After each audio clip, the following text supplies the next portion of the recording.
All right, we are back. We are back in Tel Aviv, back in the homeland.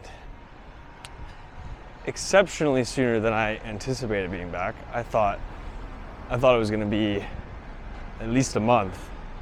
I thought it was going to be a long time before. I thought I was going to be going to LA, from LA to somewhere else, then from there to Philadelphia. And if there's anything I've learned from Corona, it's that life is like extremely volatile. We live in a world where at this point you gotta expect the unexpected. So in a way you can't really expect anything, but you have to at the same time expect everything. So I'm definitely not surprised that I'm here on Dizengoff. Well, this is King George. Not surprised. But I definitely am happy. I'm really happy. It feels good. It's nice because when I left, I didn't really want to be here. I don't know. There's something about it's like Tel Aviv is such an amazing city, and a lot of people like it. I think that's one of the traps. Is there's this narrative that everyone likes Tel Aviv and it's the most fun city in the world and it's so amazing, and then if you don't like it, you kind of think there's something wrong with you. So I don't really like playing into that narrative because it's not meant for everyone. There's a lot of parts about Tel Aviv that's very cold. This can be a very harsh city. It can be very difficult to meet new people, depending on your circle and what you come here and the resources you start with. So there is that. But like I said, I learned in Thailand, right? When you're experiencing a negative emotion, it means it's time to make a move. And didn't know that then, but I didn't like it. And I said, I need to get out of here. I need to make a move, and went on a whole adventure. Learned a ton about myself. Now I'm back and I'm feeling good about it. So I think it's a good sign that I've been doing the right stuff. I'm on the right path, and that I'm back here, and I'm really excited about it. But the last post I made, right, I was in a hotel room in Bangkok, which, by the way, I don't know if I'm the biggest fan of Bangkok, but I honestly didn't spend a lot of time really in Bangkok. I was mostly in my room working. But I was extremely anxious, but I had told you that I would figure it out.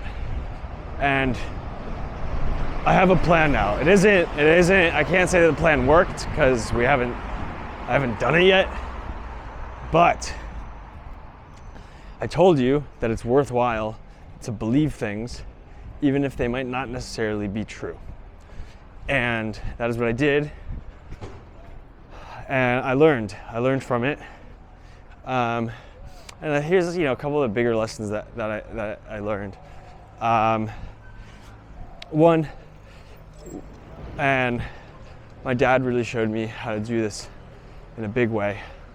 When it comes to negotiating, you have to be robotic. You have to get your ego out of the equation.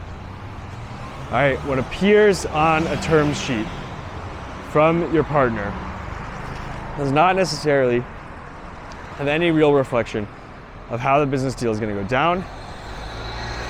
And what the ending contract is going to look like.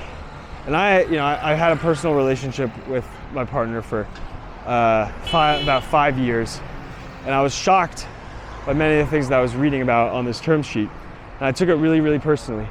I got very upset, and I almost sent an impulsive email, basically walking away from the deal. Right? I almost walked away from being able to get 50% of a money transfer service, which is basically an all-cash business, with putting zero money down because my little ego didn't like the salary and some voting power things that need to get niched out. And I think that would have been insane because it is not every single day, it is not typically within someone's lifetime. you probably count on one hand how many people in the history of Earth have gotten this type of deal. And I'm one of them. It's a blessing. I also like ideologically really connect to this business. It's helping Olim and in the future helping businesses to operate in Israel, help people be more financially stable here, help people lose money to the big banks, lose less money to the big banks, give it to me instead. But we'll take less. Actual customer service, easy sign-up process.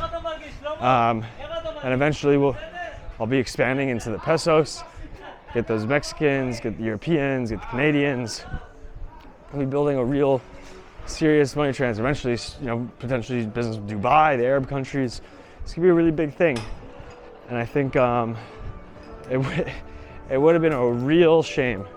It would have been a real shame to have walked away from it because, or shaken up and shown that I can't manage my ego properly because I was unhappy with some terms that, look, when someone's offering me half their company, no money down, right? They're gonna try to protect themselves. So through that whole process, right, it kind of became clear to me that I need to make sure that the terms, because there's kind of like two factors at play, right? Let's go this way. You have the psychology of a sales, you have the psychology of someone his livelihood is off this business, it's been working for them. And they don't want someone else to just come in and suddenly have all the control of the business and be making decisions, be getting in the way. And he has lots of ideas for how he wants to expand the technology and this, that, the other. He doesn't want some guy. Right? Yeah, he did come to me, but it's still reasonable. I didn't come to him asking to partner with him. He came to me. But I think what happened after is, and then on the other hand, you have the psychology of managing a salesperson, right? There's a very, at least in my experience, my 2 years being an SDR, right? You have to have this very well executed balance between a really nice balance between feeding a salesperson, right, and making them satisfied that they got to eat what they hunted, but then also keeping them hungry, right? Because if they get too satisfied, then they're gonna, if they get too satisfied too quick, then they're gonna leave game out there in the field, and just go, okay, well I'll get it later, or I have enough, right? So in that way, and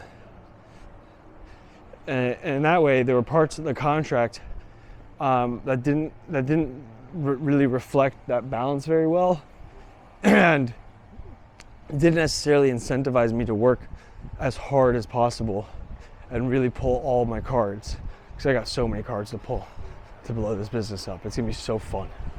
I really just can't wait, and that's like part of the thing I'm so excited about. Is this business is gonna be fun to run, so there's just customers everywhere, right? Because it's a consumer product right now, becoming a business product. It's also just in the sense that, on that point, right? I'm going to a Friday night dinner, customers everywhere. We're going to a party, customers everywhere. So I also appreciate that I'm gonna have to be holding myself up to a certain standard, because I can't be walking around looking like a schlump ever, because you might bump into someone, and they have, $50,000 that they want to transfer this month, and they encounter me, and I've had, one too many, or they encounter me, and I just look like I just rolled out of bed, kind of like I do now, and I start kind of pitching my business. It's a little bit ridiculous. So I kind of like there's that sort of accountability that's going to be there from running this business, and having that brand, and kind of like in the 21st century, how there are companies, and then there's brands, and then there are people that work for companies, or people that create companies, and the company brand and their personal brand. sort of intersect, right? Which is now making me think a totally different way about Instagram, right? Because Instagram could be a funnel to get people to the company's website. Then it's like, okay, like my Instagram needs to be congruent with someone who is managing people's money. Right now, my Instagram is congruent. It's nice. I've been working on it. Right now, my Instagram is congruent with someone who just kind of travels. So it's cool. I got some cool travel pics, but I need to think about, like, if I were to be meeting me, and then I was like, oh, all right, cool guy, he's got a cool business. Like, let's see what let's go to, like, and then just whip out his Instagram. What would I want to see to be like, okay, yeah, I want that guy touching my money. I want that guy transferring my money. I trust him with my cash. So I think I really got to think that one through and start developing it, and just kind of do whatever it is I have to do in order to build that trust. Because at the end of the day, this is how the world works. I've tried to avoid the whole Instagram thing for a very long time, and again, I think it was like one of those, like, kind of like, oh, it's like ideologically, it's like nice that you're not doing and engaging in the whole superficial Instagram thing, but I think it was, again, one of those beliefs, kind of like, I guess you call them like silver spring ideology. Come on, I gotta come up with something more clever than that. Kemp Mill musings. No, that's not it. All right, we'll think of that another time. But it's kind of one of those things when you grow up in a place like Kemp Mill and, like, you don't value it, which is a beautiful thing that I don't think I'll really ever value my Instagram, and, like, I don't think I'll ever, like, really, like, have my self-esteem tied up in my Instagram. But I think it's kind of like the blessing is that that's my starting point. And so, okay, great. So my Instagram doesn't actually reflect my self-esteem. My Instagram doesn't actually reflect, I don't actually value it all that much in terms of, like, a personal level. And that's kind of like the toxicity, is the people that, like, have put all this work into their Instagram, and then, like, that's where their self-esteem comes from, right? That's where the mental health issues come from the social media. So if I'm already past that, then I don't see the conflict in actually being like, okay, well, Instagram's an exceptionally powerful tool for networking, business, friendships, and dating.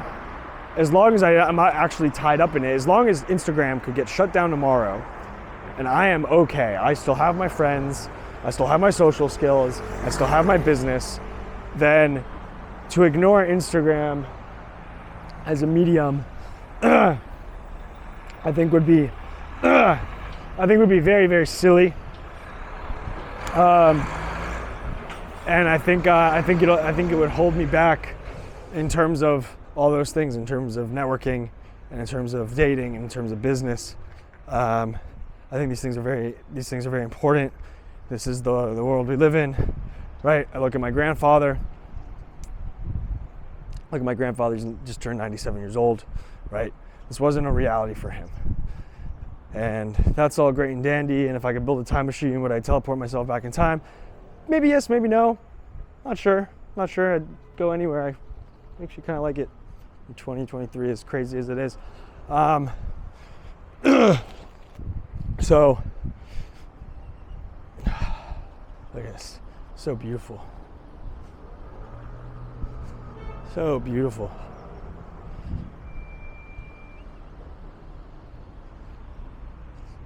Tel Aviv is one big construction site.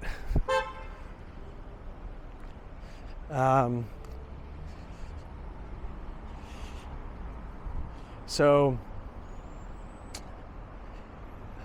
what was I going to say? Yes, I just think, Instagram is something I'm going to be starting to take more seriously and curate it as a, treat it as something like a professional. How would an expert handle this? And operate that way. Because I'm just trying to think, like, would taking Instagram more seriously would strategically being more active on it with intention, not just impulsively, would that disserve me? Would it not serve me? I think the way I've currently been doing it until very, very recently, which was with next to zero effort, not thinking things through, I would argue that that hasn't served me and that has held me back. And I'm not really concerned with what should be or what could be or how the world should be or how the world shouldn't be. I don't really care. I gotta just keep looking forward, not be concerned with that type of junk, and just utilize every tool at my disposal to accomplish my goals and to have the dent in the universe that I want to have, because it's a big one. And we live in this is a tool that's been created, and like any tool, right, it can be used for good, it can be used for bad, it can be toxic, and there's good things on Instagram, there's horrible things on Instagram. There's people that use Instagram for very good things, there's people that use Instagram for very bad things. So just make sure that I use Instagram for good things, that I use Instagram to benefit my life, that I use Instagram to push my goals further, right? I'll tell you something that got me thinking about this. It was a couple months ago. Okay. My friends and I had put together this party, and we raised like $6,000, and we wanted to work with Innovation Africa to put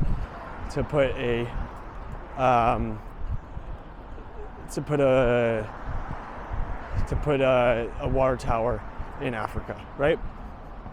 So we threw this party, raised $6K, and then we decided, like, okay, well, if we raise 60, we can actually build an entire water tower. We can do the whole thing single-handedly, and we could have literally put a water tower in Africa ourselves, which would be an incredible accomplishment, right? And none of us have big audiences. And we're posting this, and I think I got after a day of posting, I got $30 donated, right? And it's people friends spend money on the dumbest crap. Everyone thinks, here's the funny thing.